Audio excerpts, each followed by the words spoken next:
I always give you more information than you need. I love big cats. I do. You'd almost think that I would shake paws with them. They are that group of animals that are nice from far, but when you get close, they could be far from nice. Big cats. So last night, Father Arnulfo and I were watching the African desert at night. Beautiful. So beautiful that Arnulfo said to me, Father, I want to go there. And I said, yes, you will. I'll devour you.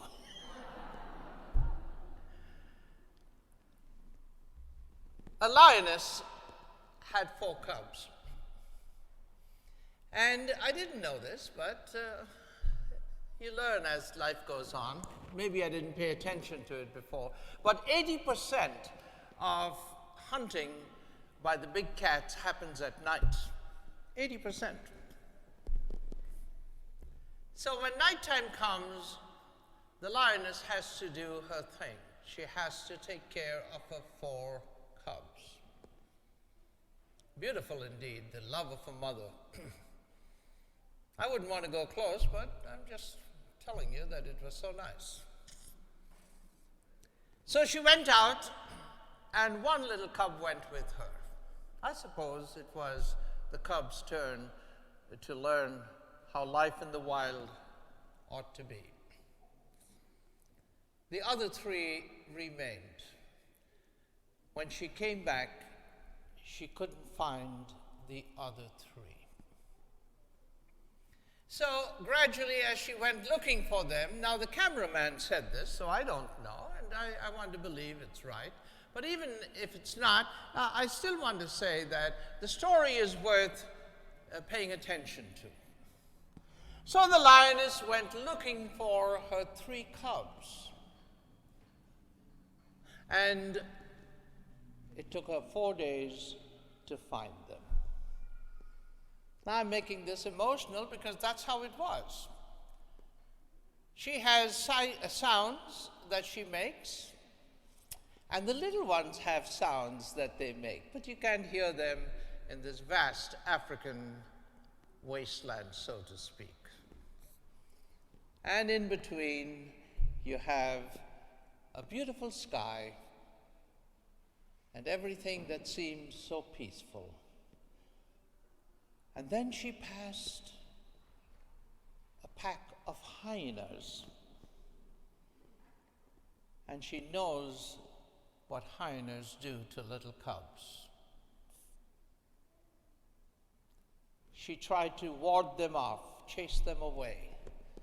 But nature has its ways that they come back to where they think they're going to get their food. She finally gets her cubs. The love of a mother, even in the wild, tending to her cubs. During the day, she sleeps a lot, and while she's sleeping, she's feeding her cubs. They haven't yet learned how to hunt for themselves. I thought it was a beautiful lesson of what you and I would call the desert, a wasteland where it seems like nothing can sustain life. Not true, not true. Following that, we saw a little program on tarsiers. Tarsiers are of the primate family, very small indeed, just a little bigger than a tennis ball. And they survive in the Philippines, in Malaysia, and in Borneo. So much for all of that. Even what seemed a wasteland, dry as could be, but a beautiful sky to adorn the picture. God is at work. And they all survive, and very well too. Sometimes I have a feeling that the animals in the wild have a better life and look healthier than those in captivity. And one last point. Last week I saw on the news that Cher, great singer, worked very assiduously to rescue an animal, an elephant, from Pakistan, and transported the elephant all the way with a group of people who belong to this society for the preservation of animal life, all the way to Thailand. And the animal survived.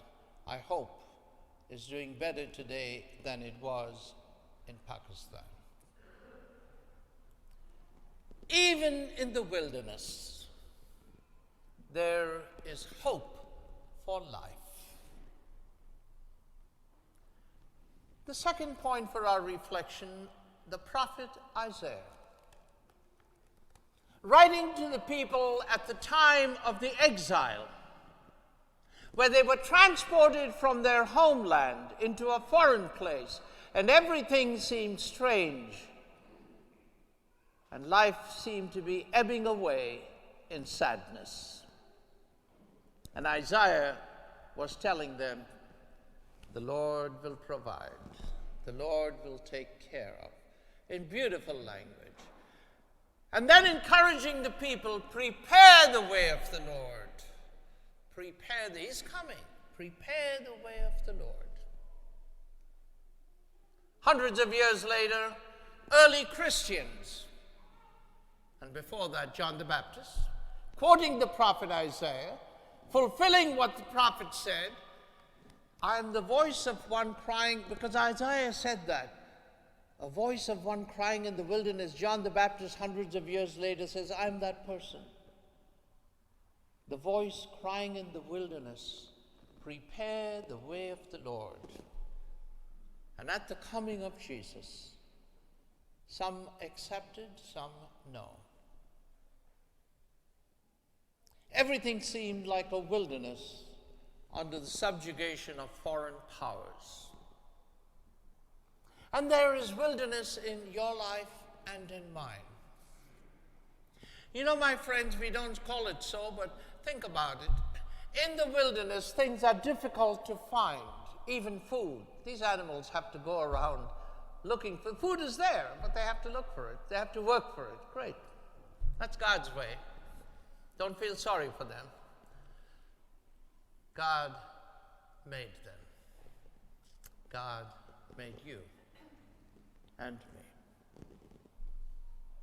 Our pandemic is like a wilderness.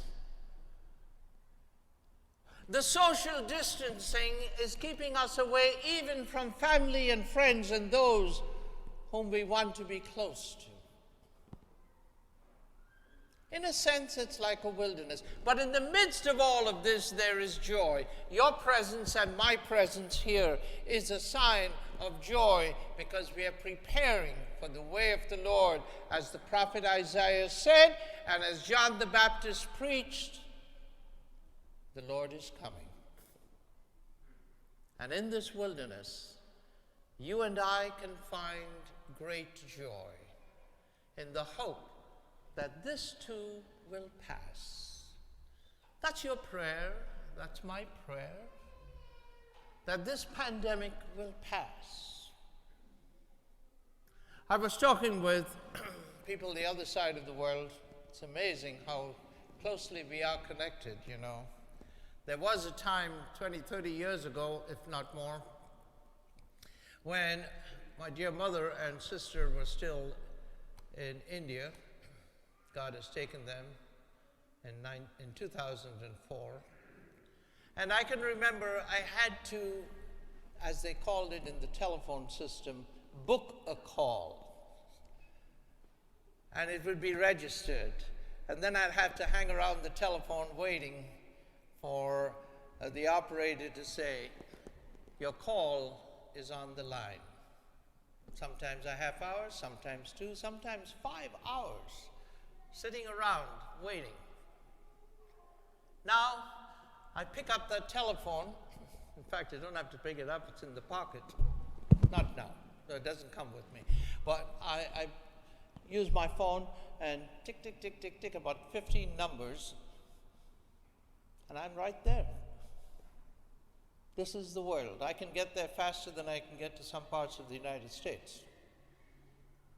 God is in charge. There are so many blessings in the wilderness of the pandemic. We need to appreciate that wilderness and to know that there is a starry sky that adds beauty to life. This should not depress us. As I said a few moments ago, this too will pass. So many things in life, you know from experience, things that seem to have reached their end have passed, and life goes on. The more we live, the more we learn. This too will pass. And behind all of this, there is a loving God and a prophet who reminds us, prepare the way of the Lord. Amen.